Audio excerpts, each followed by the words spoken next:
La loge sans serrure, journal d'une épouse qui n'a plus peur d'ouvrir. Je m'appelle Noémie, 34 ans, régisseuse lumière dans un théâtre municipal coincé entre une rivière trop sage et une avenue où les bus ont toujours l'air pressés d'éteindre le jour. J'ai appris à parler avec des projecteurs, à dessiner des visages avec de l'ombre, à décider quel coin de scène aura le droit de respirer. On dit souvent des lumières qu'elles racontent la vérité des corps. Pourtant, à la maison, j'avais cessé d'éclairer. Marc, mon mari, avocat dans un cabinet qui sent la moquette neuve et le café tiède, se pliait depuis. Le soir où tout a basculé n'avait rien d'exceptionnel. Nous mangions des pâtes trop cuites, par politesse envers un livre de recettes offert par sa mère. Son téléphone, posé à côté de l'assiette, a vibré d'un soupir mécanique. L'écran affichait un message au-dessus d'une photo floue. Même banc demain 18h, j'apporte les abricots. J'ai lu en travers comme on traverse la rue au rouge parce que la nuit est vide. Marc a vu que j'avais vu. Il a remis l'écran face contre table comme on pose un couvercle. Je n'ai rien dit. Le lendemain, nous partions avec la troupe pour 3 jours à La Rochelle où nous jouions une pièce nouvelle, une histoire de naufrage et de reconstruction. Le hasard avait du style. J'ai fait ma valise en 15 minutes, j'ai glissé mon carnet noir, un rouge à lèvres que je portais seulement quand je voulais me rappeler que ma bouche n'était pas faite pour des notes de service, et un parfum aux agrumes qui coupe net la mélancolie. Marc m'a embrassé au seuil, cette manière distraite de coller deux peaux. Bonne tournée éclaireuse, a-t-il dit. Il m'appelait parfois. Le théâtre de La Rochelle, avec ses balcons de bois et ses odeurs mêlées de sel et de peinture, m'a accueilli comme une vieille amie. Le plateau nu à notre arrivée promettait ce qu'il faut de miracle. Au grill, je retrouvais mes automatiques, mes conduites, mes codes. Noémie, la voix venait d'en bas. Massa, chef machiniste, m'attendait en t-shirt gris et sourire de corde solide. Nous avions déjà travaillé ensemble sur un festival. De lui, je savais qu'il parlait peu mais toujours à propos, qu'il connaissait les mains des poulies comme d'autres connaissent les.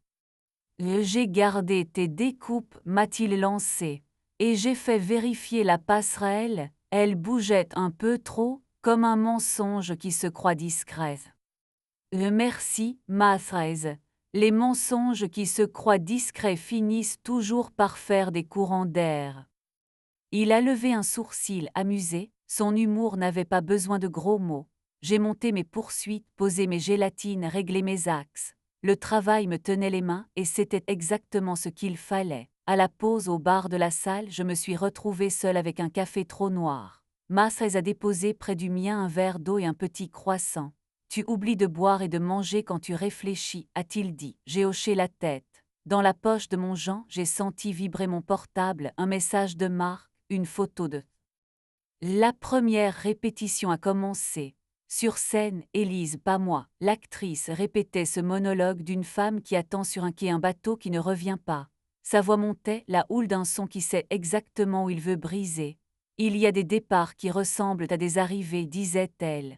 J'ai baissé un contre de 2 points. Massaïs m'a regardé par-dessus son pupitre, comme pour dire parfait, nous travaillions sans bavardage. Dans ce silence-là, je n'entendais pas le banc du jardin où l'on mange des abricots. Le soir, l'équipe est sortie manger des moules sur le vieux port. J'ai prétexté un problème de code DMX et je suis restée au théâtre. Je n'avais pas envie d'entendre les rires des autres briser autant de coquilles que la recette. Masraez est passé la tête par la porte de la régie. Le DMX va bien, a-t-il annoncé, mais j'ai un problème avec une chaise sur le plateau, elle est trop sage. Tu viens, on va lui apprendre la mauvaise conduite. J'ai ri, j'ai pris mon gilet, j'ai suivi. Le plateau vide avait pris cette respiration des endroits de travail quand tout le monde est parti, quelque chose de doux et de sérieux. Nous avons déplacé la chaise d'un demi-mètre, et je me suis retrouvée face à la salle, les rangées avalant l'ombre. Masraez s'est tourné vers moi. J'aime cette lumière-là, a-t-il dit à mi-voix, celle où l'on voit juste ce qu'il faut. C'est la lumière qui oblige à choisir, ai-je répondu. Trop d'ombre, on se cogne, trop de plein jour, on n'ose plus bouger. Il s'est rapproché, pas tout à fait. Ses mains sentaient la corde et le savon. Nous avons parlé de trucs techniques qui n'en étaient pas. Une complicité s'était mise à marcher derrière nous avec des pas souples. Je l'ai senti sans en avoir peur. Je n'avais pas envie de chercher une épaule, j'avais envie de retrouver la mienne. Après les moules, le reste de la troupe est revenu bruyant d'ivresse raisonnable. Je suis parti à l'hôtel, une chambre simple au 3e, vue sur un bout de mer, avec ce bruit de clochettes lointaines que les mâts s'échangent dans le vent. Assise sur le lit, j'ai écrit à Marc, on se parle dimanche soir. J'aimerais comprendre ce que je n'ai pas voulu voir. J'ai relu, j'ai effacé comprendre, j'ai écrit, j'aimerais que tu me parles vrai. Le envoyé a claqué sans fracas, après plus rien. La mère faisait des phrases plus anciennes. Le 2e jour, la répétition générale a pris la place des hésitations. À la pause, Mathias m'a demandé si je connaissais le phare du bout du monde. Ça porte bien son nom et ça se voit très bien de loin sans avoir besoin d'y aller. Ai-je répondu, il m'a proposé une marche. Nous avons suivi les sentiers, les graviers parlant sous nos semelles. Le ciel avait cette clarté froide qui vous met de l'ordre dans les pensées. Il ne m'a pas posé de questions indiscrètes. Il a raconté un souvenir d'enfant, la première fois qu'il a tiré. Sur un banc face à l'eau, il a sorti de son sac 2 oranges et un petit couteau. Le geste était simple, désarmant. La peau a cédé, l'odeur a rompu proprement mon angoisse. Nous avons mangé en silence, et puis il s'est tourné vers moi.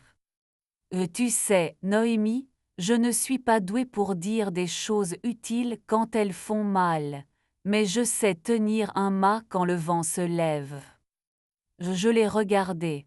Ces mots avaient cette modestie qui ne cherche pas à séduire, et c'est précisément ce qui blessait le plus délicieusement.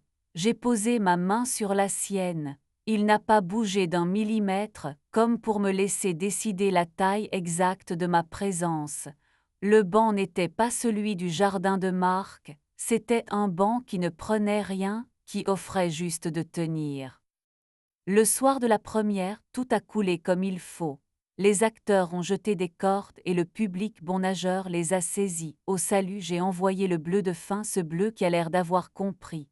Dans la petite fête d'après, j'ai bu un verre de crément et j'ai dit des choses aimables à des gens aimables. Mathias m'a frôlé sans se faufiler. À minuit, la pluie s'est invitée avec élégance. Les autres sont partis continuer ailleurs. Lui et moi, nous sommes restés à finir nos verres sous la marquise. L'eau dessinait des routes sur le trottoir.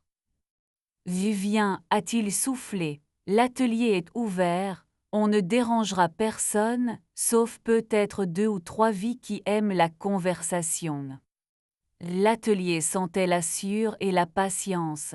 Une lampe basse, un vieux poste qui diffusait un jazz qui connaissait ses limites. J'ai posé mes doigts sur une planche poncée à blanc. C'est pour la prochaine pièce, a-t-il dit.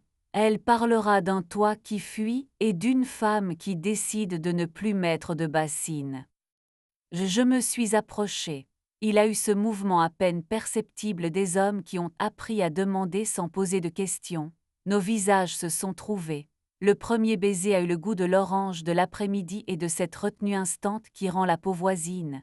Sa main s'est posée dans mon dos, douce et pleine, et j'ai posé la mienne sur sa nuque. Nous n'avons pas fait un pas de plus que celui qui fait chavirer le cœur sans faire tomber le corps. C'était une danse lente, une marée montante qui a accepté de ne pas déborder. Je sais ce que vous pourriez penser, c'est là que l'histoire bascule vers ce qu'on n'écrit pas. Mais je voulais que YouTube puisse rester dans la pièce sans rougir. Alors nous avons embrassé notre patience. Quand sa main a cherché la mienne, nos doigts se sont entremêlés comme on noue un linge pour qu'il sèche mieux. Nous nous sommes assis sur le tabouret des peintres, collés par endroits libres ailleurs. Je sentais l'odeur de sa peau propre, ce mélange rare de sel et de bois. Il a posé son front contre le mien, il a fermé les yeux. J'ai pensé à mon carnet. Nous avons parlé ensuite, à voix basse, de choses qui nous tenaient debout. Sa mère qui rit très fort, mon frère qui cuisine trop, le jour où il a compris que tomber amoureux n'obligeait pas à cesser de travailler avec soin. Au moment de partir, il m'a demandé si je voulais sa veste pour le retour. Garde-la, j'aurai froid à bon escient, ai-je dit. Nous avons ri, et c'était déjà une façon de se tenir chaud. Dans ma chambre, j'ai reçu un message de Marc. On peut parler tout de suite, je suis devant chez C. Elle pleure. Ce n'était pas enfin, je crois que j'ai cassé quelque chose. J'ai relu 2 fois, je n'ai pas répondu. Les mots savent parfois attendre, la nuit c'est mieux. Je me suis glissée sous les draps encore chargés des baisers de l'atelier. Je n'étais pas fière d'avoir aimé un autre homme, mais je n'avais pas honte non plus. Je n'avais pas volé, j'avais reconnu. Le lendemain, dernière représentation. À l'issue, des mains ont applaudi droit dans l'âme. Je suis sortie par la porte de service. Masrez m'attendait, une tasse à emporter dans chaque main. Et à quoi ça ressemble, le retour, a-t-il demandé. À un plateau qu'on vide sans casser les illusions, ai-je dit, et toi? À un rideau qu'on replie en espérant qu'il se souviendra de la forme des saluts. J'ai pris sa tasse, nos doigts se sont effleurés avec la précision d'un filage. Nous n'avons pas promis, nous avons ajusté. Sur le quai de la gare, il m'a embrassé encore, très près, très court, comme un mot de passe qu'on ne donne qu'une fois. Dans le train, la mer s'est éloignée. J'ai ouvert mon carnet noir. J'ai écrit « Ne pas confondre fidélité et immobilité, ne pas confondre vérité et bruit ». Le dimanche soir, Marc m'attendait chez nous, pâle d'insomnie, les mains en coupe autour d'un verre d'eau tiède. Et je suis un idiot, a-t-il lâché dès la porte franchie. Ce n'était pas prévu. Elle était enfin, peu importe. Je ne sais pas ce que je veux, je ne sais pas ce que je fais. Et tu sais pourtant te rendre au bon banc, dis-je sans colère, tu sais apporter des abricots. Il a fermé les yeux, il a voulu s'expliquer, j'ai laissé. Les explications sont des draps qu'on tire sur un lit défait, salissent sans nettoyer. Quand il a fini, j'ai respiré. Je ne te demande pas de jurer, Marc, je te demande d'admettre le réel, il existe, il s'appelle comme elle s'appelle, et moi j'existe aussi, je ne veux plus être votre coulisse. Il a hoché la tête. Nous avons parlé de nous deux comme on parle d'un décor qu'on démonte avec soin pour ne pas l'abîmer dans la camionnette. J'ai dit que je voulais du temps et non pas des promesses. Il a demandé s'il devait partir. J'ai répondu que oui pour quelques semaines, pas comme une sanction, mais comme une mise à l'échelle. Les jours ont repris par touches. Au théâtre, on a rangé la mer dans des caisses, on a empilé des vagues en bois. J'ai retrouvé la routine des fiches techniques et des cafés pris debout. Massaise m'a écrit une fois, j'ai acheté des oranges, elle patiente. J'ai répondu, j'apprends à ne pas me presser. Nous n'avons pas ajouté de sucre. De temps en temps, je reçois une photo de son atelier, une corde, un plan, le coin d'une fenêtre où le jour reste. Je lui envoie parfois un bout de ciel depuis ma régie. J'ai revu Marc au bout de 3 semaines, dans un café où les tasses tintent comme des clochettes de chèvre. Il avait l'air d'un homme qui a traversé un couloir sans lumière. Il m'a dit que avait quitté l'histoire sous la forme d'une lettre courte et courtoise.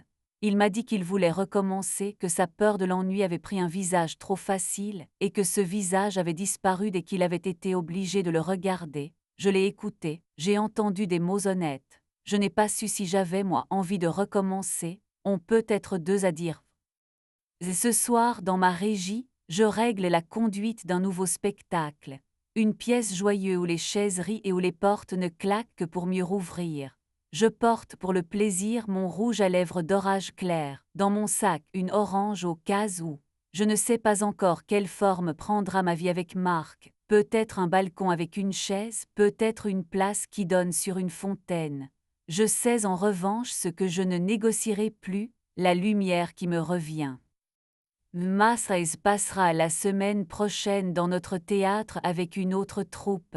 Il m'a proposé un café, pas un serment. J'aime cette précision. J'ai appris que l'on peut embrasser sans déchirer et désirer sans mentir. Je ne m'offre plus des rôles où l'on m'efface. Les loges n'ont jamais eu de serrure, on y entre parce qu'on est attendu, pas parce qu'on se glisse. En rentrant chez moi, Je m'arrête parfois sur un banc, n'importe lequel, surtout pas celui d'un rendez-vous secret. Je mange une orange. Les abricots ne me font plus trembler. J'ai retrouvé le simple luxe de choisir où je pose mes mains. Et quand la nuit tombe sur la ville, j'allume pour moi, pour personne, et un peu pour celle que j'étais, la lumière exacte qui raconte, sans bruit et sans emphase, que j'ai cessé d'avoir peur d'ouvrir.